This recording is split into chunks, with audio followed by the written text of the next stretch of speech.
Hi baby, c'est Lola Bellucci et bienvenue sur ma chaîne YouTube.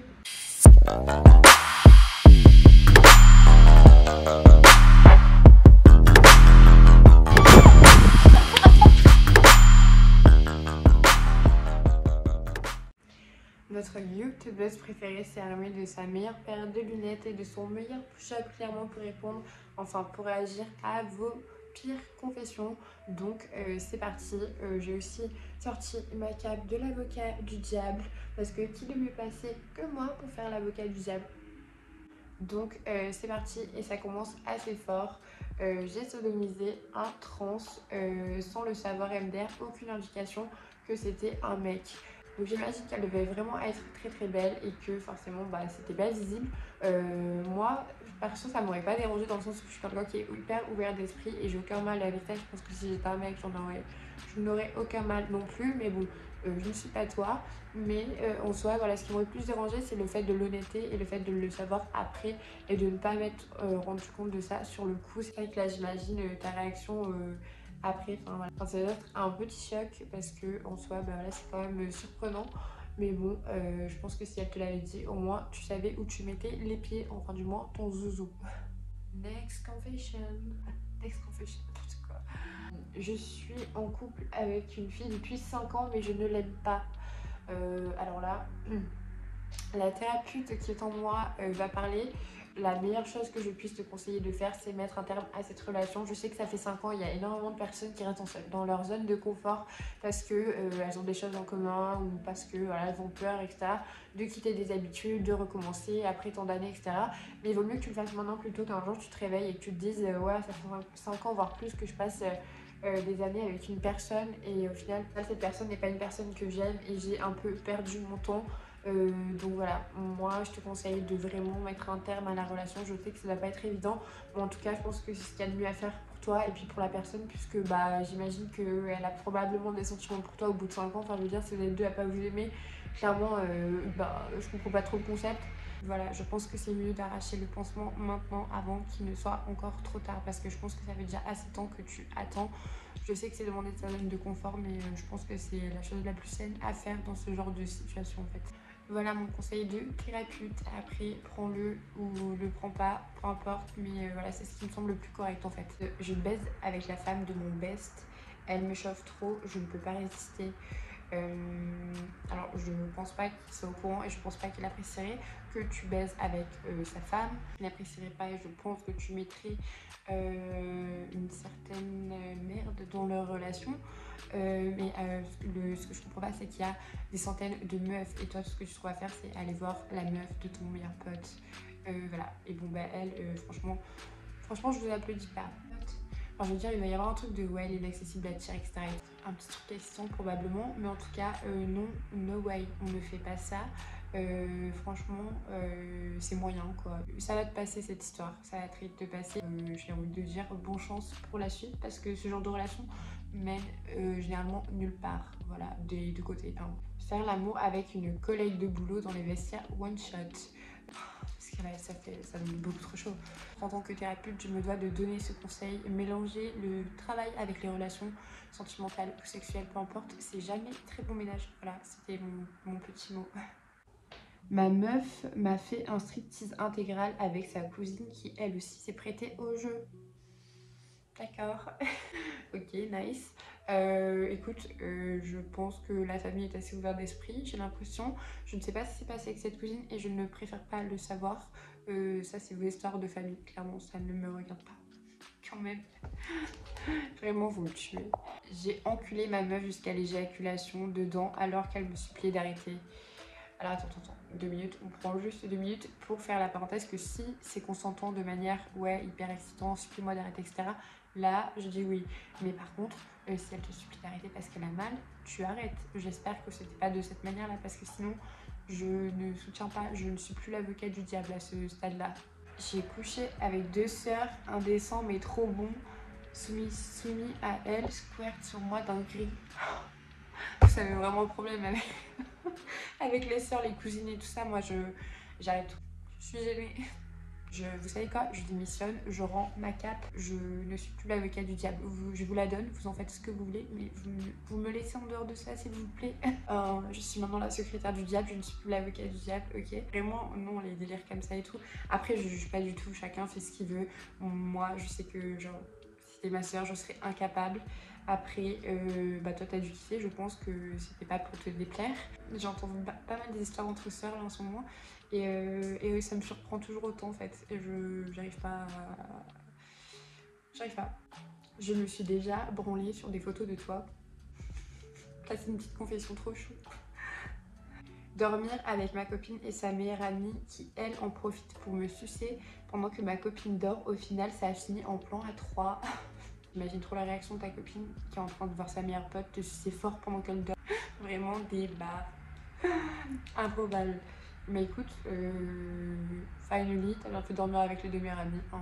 J'ai déjà fait l'amour dans ma salle de classe avec ma prof des SVT après un cours de reproduction. Ah, après, je ne pas parler. Je suis complètement perturbée par cette vidéo.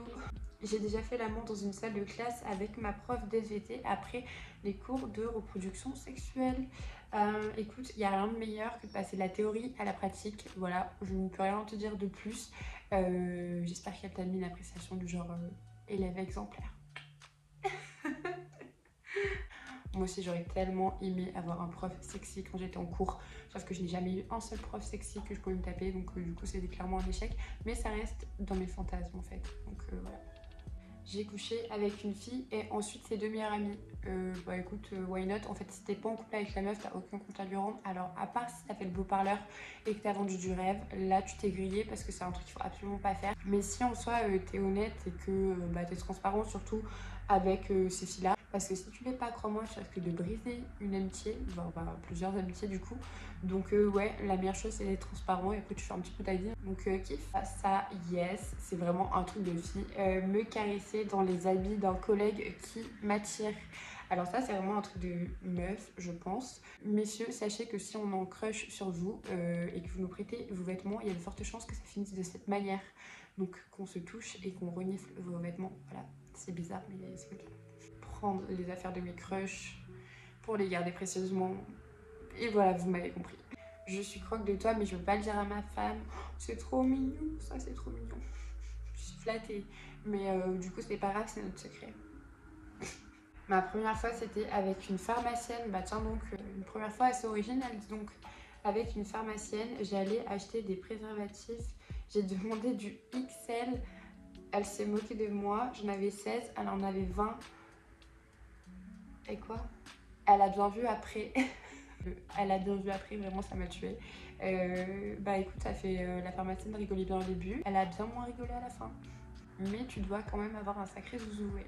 J'ai toujours pas eu l'occasion de baiser avec une nana, ça me fait chier étant beau gosse. Alors c'est pas du tout une référence beau gosse, pas beau gosse, je pense que ça, tout le monde est différent. Le sexe, voilà, c'est quand on le sent, quand en fait ça se fait naturellement. Faut pas forcer, faut pas attendre ça en mode ouais c'est pas normal, etc. Je sais qu'on est dans une génération un petit peu précoce où les jeunes couchent assez tôt, mais il faut pas en faire une généralité. Chacun le fait à son rythme. Voilà, si t'as pas trouvé la bonne partenaire pour le faire, et voilà, te mets pas la pression. Faut pas que tu te compares aux autres. Chacun va à son rythme et t'inquiète pas, ça viendra. À 21 ans, je me tape uniquement entre 38 et 40. Alors, je fais complètement partie de cette team là. Voilà, moi c'est très rare que j'ai des relations avec des personnes de mon âge. Je trouve que à partir de la trentaine, quarantaine, c'est toujours des personnes avec qui il y a une plus grande liberté sexuelle, où on peut plus expérimenter des choses, où on peut plus apprendre et aussi où on est plus à l'aise parce que bah, la personne a de l'expérience. Donc voilà, je comprends totalement, il n'y a aucun mal à ça. J'ai couché avec la réceptionniste d'un hôtel sur le bureau à l'accueil en pleine nuit. Alors là, ça réveille en moi quelque chose. Vous me donnez des idées là avec toutes vos confessions, c'est pas bien. So fucking hot. Franchement, si j'étais réceptionniste, ça serait mon fantasme. Yes. L'ex de mon meilleur ami m'a littéralement demandé de lui mettre dans le cul. Alors, excuse-moi, mais je pense pas que ton meilleur ami soit ravi de savoir que tu vas probablement ou tu l'as probablement mise dans le cul de son ex. Mais grand bien te fasse, je ne connais pas votre relation, je ne juge personne, donc voilà. Mais je pense sincèrement que tu l'as fait, sinon tu ne te retrouvais pas dans les pires confessions. J'ai baisé avec une fille et elle m'a demandé de lui pisser dessus car elle kiffait ça. J'ai demandé ouais, les délires euro et tout ça, moi aussi je compatis, c'est pas trop ma cam. Après, je raconterai des anecdotes, je pense, sur moi, vous allez rigoler. Je trouve ça courageux de t'avoir demandé, parce que c'est vrai que quand on a des pratiques sexuelles un petit peu particulières, bah, on a du mal à, justement à oser demander. Donc je trouve que c'est quand même courageux, même si en soi voilà, ça a un peu cassé le délire, je veux bien. J'espère entre temps que tu as trouvé une partenaire qui partage les mêmes délires sexuels que toi. Je me suis fait sucer par une inconnue au supermarché. Nice, allons faire les courses. Pendant l'acte, elle a sorti une matraque et elle m'a dit maintenant défonce-moi la gueule, faut que ça saigne.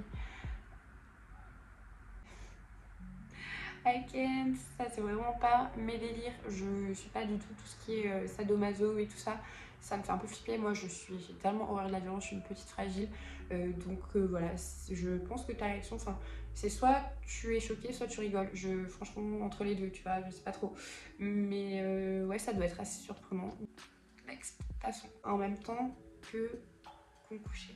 Qu'on couchait. Quoi? Attendez, attends. J'arrive même plus à parler, vous vous rendez compte de l'effet que vous êtes en train de me faire? Avoir perdu le sextoy dans ses fesses en même temps qu'on couchait ensemble. Avoir perdu le sextoy dans ses fesses. Pas perdu puisqu'il est dans ses fesses. Voyons. Bon, en tout cas, j'espère que ça va pas casser votre délire et que vous avez bien pris votre pied. J'ai peur d'être nympho, homme, femme, confondu. Alors déjà, n'aie pas peur de ta sexualité. Ça arrive tout le monde d'avoir de la libido un peu plus haute que certaines personnes. Après, si ça t'inquiète à ce point, va voir un sexologue. Mais voilà, je veux dire, même moi quand j'étais plus jeune, je me disais ouais, je suis nympho, etc. et tout, j'ai tout envie de sexe. Et j'ai des périodes où j'ai tout envie. Mais je suis pas sexologue, moi je suis thérapeute. Donc ce que je peux te conseiller, c'est d'aller voir un sexologue. Voilà. Me faire sucer par une fille avec peu d'expérience. Écoute, t'as probablement été un cobaye. Voilà, t'as été un cobaye. C'est en s'entraînant qu'on s'améliore. Voilà. La phrase hyper philosophique. C'est en s'entraînant qu'on s'améliore. Je parle vraiment d'une pipe. Oui. Ça se trouve, dans 3 ans, tu la revois. La nana, c'est une suceuse de compétition. Ok, t'es pas pris. Suceuse de compétition, j'ai vraiment dit ça. Je l'attends 2 heures. Hyper timide, on fait la chose pendant 3 minutes et après il dort 4 heures dans mon lit. Alors attendez, je dis non messieurs, non si vous regardez cette vidéo, absolument à ne pas faire. Ne pensez pas qu'à votre joujou s'il vous plaît, parce que vraiment c'est la défaite là. Ma pauvre, en plus t'as attendu 2 heures, t'étais hyper timide et tout, le mec va faire sa meilleure sieste quoi, mais n'importe quoi. You're the queen, tu le réveilles le gars, tu lui dis eh oh là t'es en train de faire quoi, tu veux taper ta meilleure sieste, tu rentres chez ta mère en fait, tu restes pas ici. La frustration au maximum, moi frustrée, moi énervée, voilà. Waouh, ouais, la déception, bah écoute, j'espère que des coups pareils ne te sont plus arrivés et tu pourras lui dire que c'est un gros naze. Voilà. Faire des bails avec ma copine à l'arrière de la voiture alors que son frère est à l'avant. Audacieux, puisque clairement moi je n'aurais pas pu. Je me dis c'est mon frère. En général les frères ne sont jamais contents de voir ce genre de choses, tu vois, surtout si c'est sa petite sœur, etc. Donc ouais, moyen. Après j'imagine qu'il y avait un petit côté excitant. Moi j'aurais pu si c'était un pote à la limite, mais ça tête. Attraper la policière qui m'avait arrêtée dans son bureau. Muy caliente. Oh là là, ça c'est trop en mode ouais, tu m'as arrêté, maintenant c'est moi qui te mets les menottes. J'adore le concept. Ma pire expérience péné anal avec mon ex qui déclenche une crise d'épilepsie au moment de l'éjac. Oh my god. Alors ça clairement, je pense que tu restes choquée et que ça te donne pas envie de refaire de l'anal 2 fois. Punaise, mais hyper angoissant, mon dieu, si vous avez dû appeler les pompiers et tout. Bon, déjà qu'on soit la crise d'épilepsie, oh my god. Je pense que t'es tellement choquée que tu sais pas comment réagir. Vraiment ouais, compliqué. Être amoureux d'une femme mais aussi de sa meilleure amie. À un moment donné, il faut faire un choix. Tu vois, il faut savoir se positionner. Il faut pas essayer de voir ça avec elle, mais I I don't know, sorry. Mon ex était en train de me faire une gâterie, sa meilleure amie nous a surpris et nous a rejoints. Écoute, j'espère que tu t'es régalé. En tout cas, sympa. J'ai attrapé la meilleure amie de ma mère chez elle à la piscine. Ah oui, mais toi t'es chaud, t'as vraiment pas le temps, la meilleure amie de ta mère. Waouh. Franchement, ça doit faire trop bizarre. Se taper la meilleure amie de ta mère. Ça doit être trop drôle si ta mère l'apprend. J'imagine pas. J'aime le pigging. Pigging, c'est quoi ça, le pigging? Attendez, je sais ce que je vais faire. Google. Je suis quand même actrice, mais je ne connais pas tous les termes, hein, vous m'excuserez. Pigging. Définition. Alors je sens que ça va aussi m'apprendre quelque chose cette petite vidéo. Le terme pigging, c'est clairement la définition de l'acte sexuel où la femme utilise le gut ceinture avec un partenaire masculin pour une relation anale. De ce fait, un gut ceinture utilisé entre deux femmes n'est pas considéré comme du pigging. On utilisera plus le terme strap-on. Ok, bah, je me coucherai moins bête, hein. Donc ça veut dire que tu aimes avoir des relations sexuelles avec des femmes et faire de l'anal avec elles. Ok, je vois, très bien. Bah écoute, grand bien te fasse. D'ailleurs, enfin, faut vraiment que je vous dise mes anecdotes parce que j'en ai une qui me fait extrêmement penser à celle-ci et je pense que vous allez rigoler. Donc cette vidéo touche à sa fin. J'ai trouvé ça vraiment fun. Merci d'avoir joué le jeu sur Instagram et peut-être que du coup la prochaine fois ce sera moi qui vous ferai une petite vidéo concernant mes confessions. Dites-moi en commentaire si ça vous plairait. Moi je vous fais plein de bisous et je vous dis à très vite dans une prochaine vidéo. Big kiss.